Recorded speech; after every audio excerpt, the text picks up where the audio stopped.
One of the keys to ending child poverty is addressing poverty in the household from which it often stems. Access to quality social services must be a priority. Powerful words from United Nations Secretary General Antonio Guterres.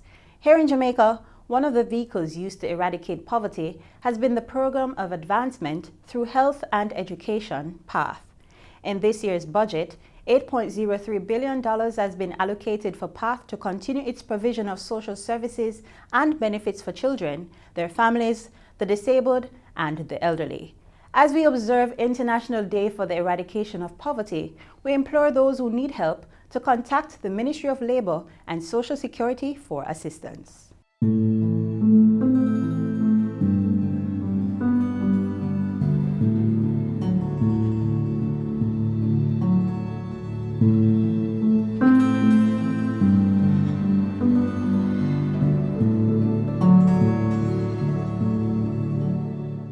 Look inside the drum. Those are the Aedes aegypti larvae, the one that causes dengue fever. If all of these larvae mature to be adults, and if the female larva bites someone with the dengue fever, it will acquire the dengue virus. And if that mosquito bites you, you will get it. Dengue fever? Yes. Help prevent the spread of dengue. Clean up your home and community. Destroy mosquito breeding sites. Protect yourself from mosquito bites. Prevent dengue fever.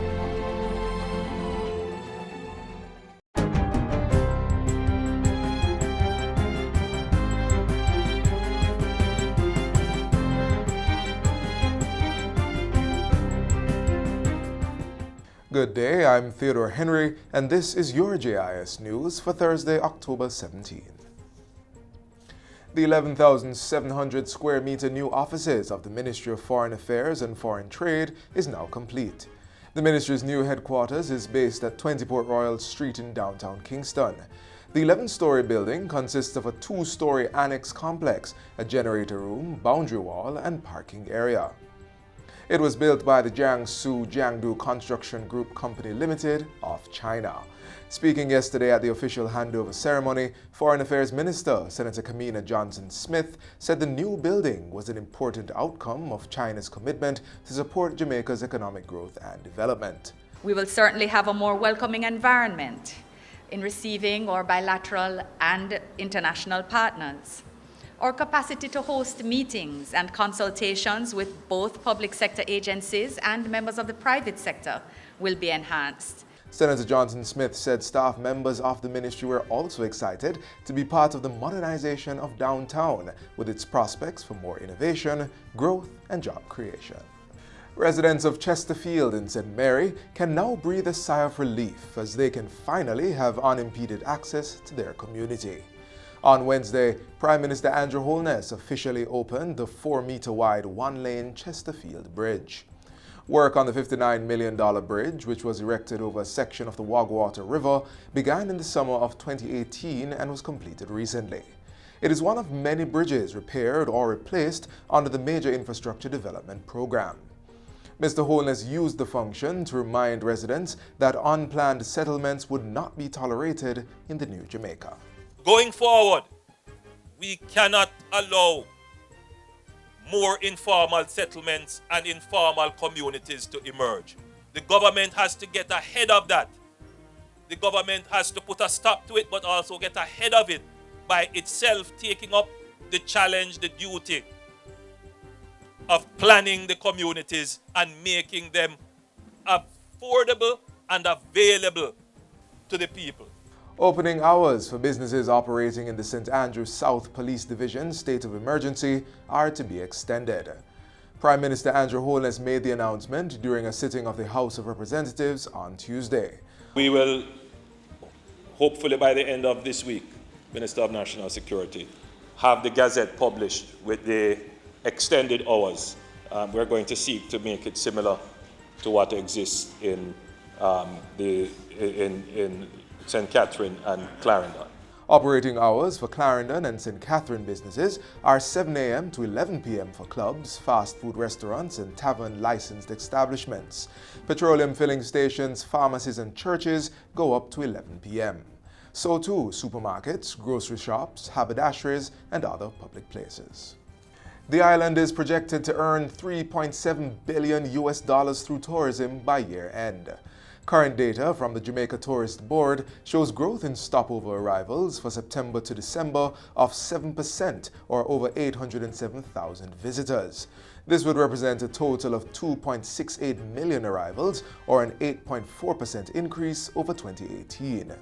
With stopover and cruise arrivals combined, the island is expected to welcome over 4.3 million visitors by December 2019. The earnings from the full year of stopover arrivals alone is estimated at $3.49 billion, or a 12% increase over 2018. Tourism Minister Edmund Bartlett revealed the figures Sunday night at the 15th anniversary celebration of Sunset at the Palms Resort in Westmoreland. He said the growth in arrivals and earnings were underpinned by strategic targets set in the 5x5x5 plan to bring 5 million visitors and earn $5 billion in 5 years, or by 2021. The country has already seen 4.5 of the 5 million visitors and 3.7 of the $5 billion in earnings. Data also shows that overall, Jamaica's winter season is trending strong. The Canadian market is up by 29,000 new seats. There's double-digit growth from the United States, and South America and the Caribbean are also performing well. All councillors from municipalities across the island are expected to participate in the upcoming 7th Regional Platform on Disaster Risk Reduction in the Americas and the Caribbean, RP20. These conferences bring together regional government officials and heads of disaster management and risk reduction agencies to foster collaboration on best practices. Local Government Minister Desmond McKenzie says close to 1,600 delegates from 60 or more countries are expected to participate in the event. The impact of climate change on the Caribbean will be among the topical issues examined and discussed at the RP20. We have to spend time as councillors who have responsibility for disaster preparedness to become more involved with what is happening on the world stage. Climate change is not an unexpected event. It is here. And already we are seeing the effects of climate change. Minister McKenzie made the remarks at a recent meeting of the St. Ann Municipal Corporation. The 7th RP20 conference is a 3-day event which is slated to be held at the Montego Bay Convention Center in St. James from July 8 to 10, 2020. It is being organized by the local government ministry. The theme for the conference is Building Resilient Economies in the Americas and the Caribbean. The regional platform is being hosted in the Caribbean for the first time. And finally, the Women Incorporated Crisis Center will benefit from proceeds of this year's staging of the Civil Service Week 5K Run Walk. The centers, which operate across the island, provide assistance to victims of sexual abuse, harassment, and human trafficking. The 5K Run Walk will be held on Saturday, November 16, starting at Emancipation Park in Kingston. Sponsors include the Ministry of Finance and the Public Service, First Heritage Cooperative Credit Union Limited, and Running Events Jamaica. It's part of the broader celebration of Civil Service Week to be held between November 17 and 23. This year's events are being held under the theme, Building and Sustaining a Culture of Excellence. At a recent media launch, Minister of Finance and the Public Service, Dr. Nigel Clark, said the event would send a positive signal to the country. We depend on the civil service for just about everything. And if you think about the public sector, which is broader than the civil service, the public sector delivers to us services that make life possible and make life function. And we are always interested and focused on a public sector that can deliver these services in more efficient ways. And that's it for JIS News Today. I'm Theodore Henry. Thanks for watching.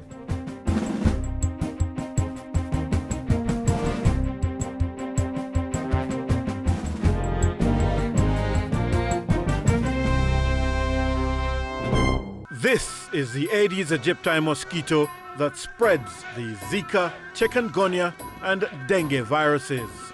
Search for its breeding sites and destroy them.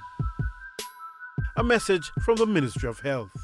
It's the month in which we celebrate our heritage and great legacy. What better way to take pride in our culture than by getting timely information about one of the island's symbols? Moving away from the British monarchy and into self-governance, Jamaica needed to establish its own identity. And in doing so, national emblems and symbols were created that represent our history, values, goals, and who we are as a people. Among them was the Arms of Jamaica, sometimes referred to as the coat of arms. There are 8 elements to this majestic symbol: the crest, supporter, shield, helmet, torse, mantling, motto, and the design. Each represent an important part of our journey as a country. Take, for example, the shield. The red cross on the white background represents the flag of England, a nod to the fact we were once under British rule. And while the pineapples, which were imported to the island, bear no relation to our indigenous fruits, 5 golden pineapples were added to give a royal or stately look. The shield is the premier component of any arms and usually appears in the center of the assemblage. Another portrayal of Jamaica's British colonial period is the helmet and mantle. They represent the royal helmet of the British monarchy and bear similar design to the royal coat of arms. Their relevance today may lie in the fact Jamaica still pledges allegiance to the Queen of England. The tenacity and strength of the people is depicted in the crocodile, a fearless spirit not deterred by obstacles, a fight to the end for progress. Referred to as the crest, the crocodile takes its place on top of the arms of Jamaica, resting on what's called the torse. The symbol of the crocodile is used by the Jamaica Defense Force as its premier cap badge, and the Bank of Jamaica also uses a crocodile as the keeper of the keys to its vault and guardian to the country's finances. One of the indigenous features of the arms takes the form of 2 of its outer components, tainos. The female taino takes her place on the right while her male counterpart appears on the left. Together they are the supporter and believed to be the first settlers of Jamaica, migrating from South America somewhere around 700 to 1000 AD. Taino were short and muscular and wore little clothes. Today, some of their practices and cultures are still in use in Jamaica.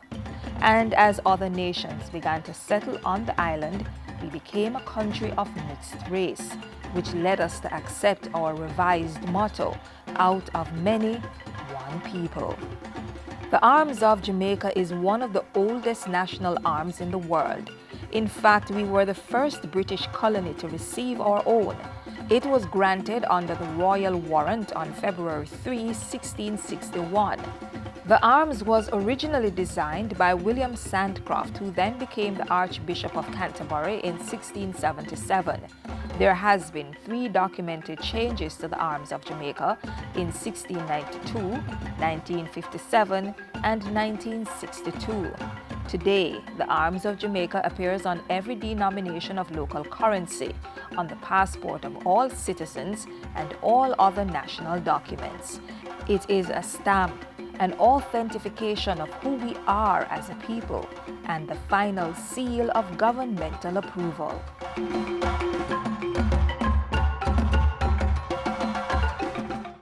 It's the 9th staging of the JIS Heritage Competition, and this year we're talking slavery and reparation. Entries are now open, so listen up. Primary and prep school students, this is what you should do. Imagine that you are one of the 7 national heroes. Make your case for Jamaica to be compensated for the effects of slavery. Answer this question in an essay of 400 to 500 words and submit using the application form on our website, jis.gov.jm. Entrants must be aged 9 to 12 years old.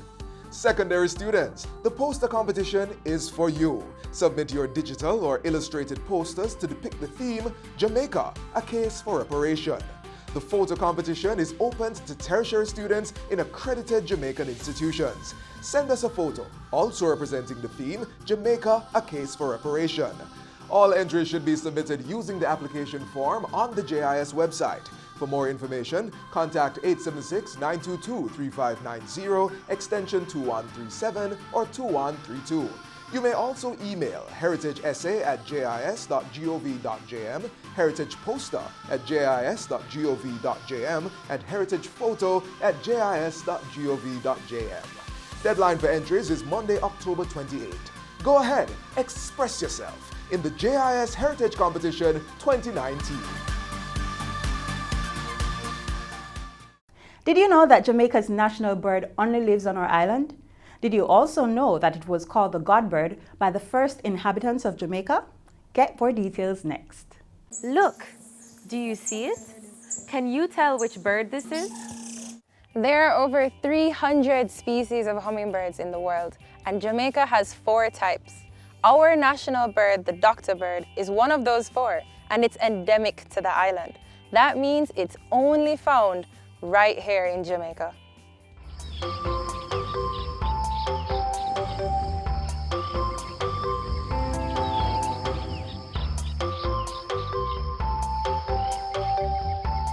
According to sources at the Institute of Jamaica, in 1962, a committee was established to consider the recommendations for the national emblems of the country. It was at that level that the red-billed streamer-tailed hummingbird, or doctor bird, was chosen to be Jamaica's national bird. We actually have 2 species of streamer-tails. One is the red-billed streamer-tail, one is the black-billed streamer-tail. The red-billed streamer-tail and the black-billed streamer-tail is considered by some authorities as 2 separate species. Here in Jamaica, we still consider them to be 2 species. The red-billed streamer-tail can be found across most of the island except the eastern tip, where you'll find the black-billed streamer-tail. Hummingbirds' nests are made from small leafy materials woven together with cobwebs. There are about 2 eggs per clutch or grouping, usually 1 male and 1 female. Hummingbirds are actually sexually dimorphic. In other words, there are 2 different forms for male and females. The male is actually a lot more flashy. Jamaicans call the red-billed streamer-tail the doctor bird because of the appearance of the male, with its black crest and 2 iconic tail feathers, resembling the top hat and coat tails of doctors in the past. The male doctor bird also has shimmering green feathers on the chest and back, and a bright red bill with a black tip. The female looks very different because she has a short tail, white chest feathers, and slightly green feathers on the back. The female's bill is also dark brown with red at the base. You can actually find males without a tail, and there are several reasons for this. One, it could be a young male, right? Born earlier this year, for example, it's going to take a while before those tail feathers actually grow in. And sometimes you'll actually see some with very short tail, which means it's growing in. Another reason they might lack a tail is that they might have molted it. That is, they change their feathers. After the feathers get worn out, they actually drop them and a new set of feathers actually grows in. Sometimes you'll find a male with 1 tail feather. It lost it for one reason or the other. You know, it broke off. They could be fighting with each other and actually lost a tail feather.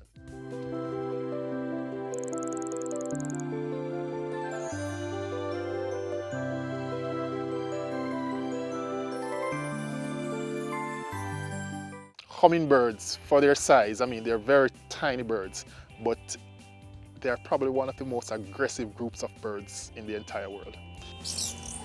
The reason for this aggressive behavior is because of food scarcity. They have a group of flowers which they'll visit throughout the day because it takes some time for the nectar to replenish. Sometimes about half an hour, sometimes about an hour or longer. So what they do, they'll feed along a particular route, taking different flowers as they go along. And so once they finish feeding, they'll defend that area until it replenishes. Hummingbirds flap their wings in a figure-8 motion, allowing them to change direction quickly as well as hover. But they are constantly burning so much energy that they must spend all day looking for food, only taking short rests in the shade. Hummingbirds are considered nectar feeders, and there was a time when we believed these birds fed only on nectar from flowers. But in more recent times, we realized that they do actually take insects very occasionally, and we suspect it's really just to get some supplemental protein. In terms of the trees and the flowers that the hummingbirds feed on, I would like to highlight that the national tree, the blue maho, is actually one of the favorite flowers of the doctor bird. You can spot the Dr. Bird at many of our public gardens across the island. For example, right here at the Blue and John Crow Mountains National Park.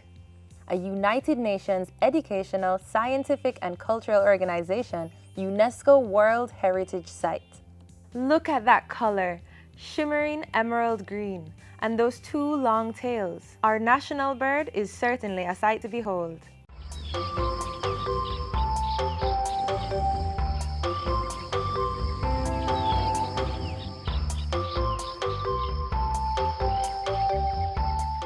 Garbage collection, maintenance of public sanitary conveniences, upkeep of cemeteries, provision of water shops, road improvement, street lights, poor relief programs, community beautification. All these services are funded by you. Yes, they are, when you pay your property tax. Pay your annual property tax to make Jamaica the place of choice for all. Heroes Weekend is fast approaching. Go out and sightsee in the island's most westerly parish. You may know it for its 7 miles of pristine coastline, its unmistakable sunsets, or moving houses on trailers.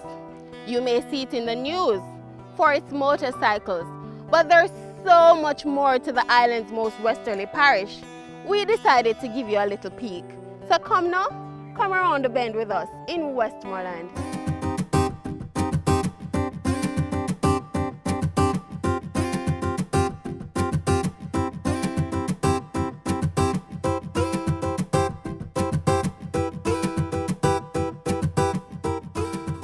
Come and get your fish at the border. We have our nice seafood. We have conch, we have steamed fish, we have bami, we have soup. If you come to the border, believe you me, you will never stop coming to the border. If you're looking for an in-depth history lesson, you won't find it in this feature. Be sure to head on over to jis.gov.jm for a parish profile. What you'll get though is some good food and some breathtaking sights around these parts. When sugar was king, it was the center of economic life. And it was from these lands that Jamaica's road to independence was paved. Just look up the 1938 riots and the passage of universal adult suffrage in 1944. Up the road and round the bend, you'll find persons who came here to supply manpower. Yes, we're talking about Chinese and Indian indentured servants, and their influences live on.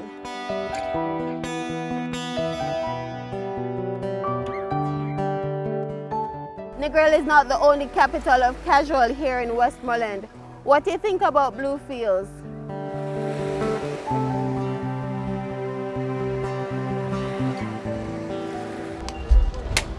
Yeah, you can come and get your fresh fruit in White House. Come and visit Peter Touch home, Belmont, Westmoreland. We're all over there hang out and go and eat fish and ital. Yeah, and people are coming down at the old wharf near to the front of the MCB bank there. But the mutual ship is good.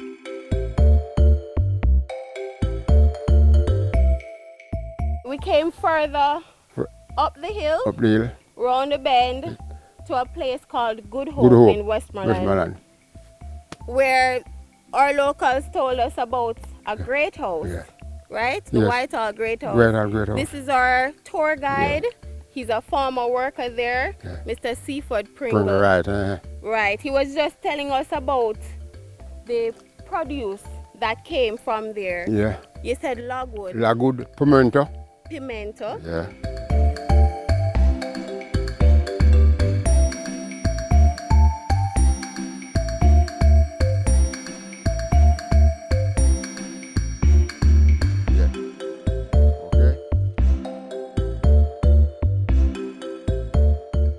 Seaford, thanks for sharing the great house with us. Okay. And see you next time. You're welcome. You've seen our mountains, you've seen our springs, you've even seen our rivers. But did you know that we have a blue hole too? We're going to check that out right now.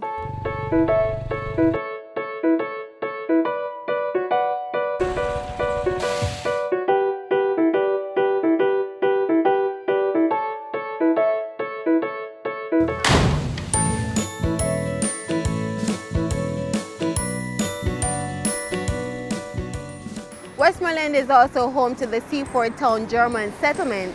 It's too far up the road for today, but you can visit when you have some time. They have a museum and the people are very warm and welcoming. Just tell them the JIS sent you. One love, one heart. Come on down to Negril, you're gonna feel alright. The tour done. I hope you had fun and you learned a little bit more about this Western wonderland called Westmoreland.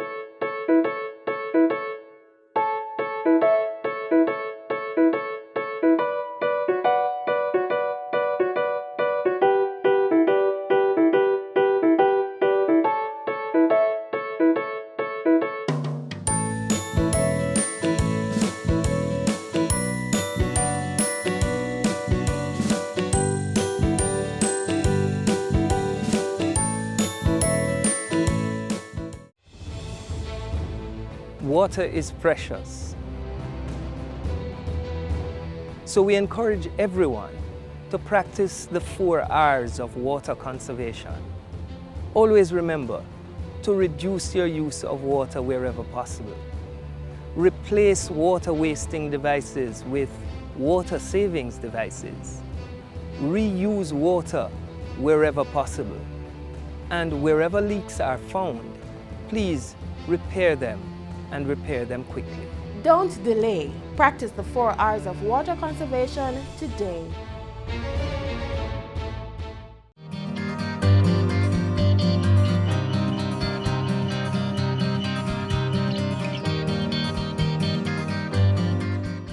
That's all the time we have allotted on this station. Be sure to join us tomorrow for another informative program. We're available at your convenience online. There's our website, our YouTube channel, and pages on all the major social media platforms. You may also connect with us by downloading our mobile app. On behalf of the entire team here at the JIS, I'm Sandra Clark. Thanks for watching.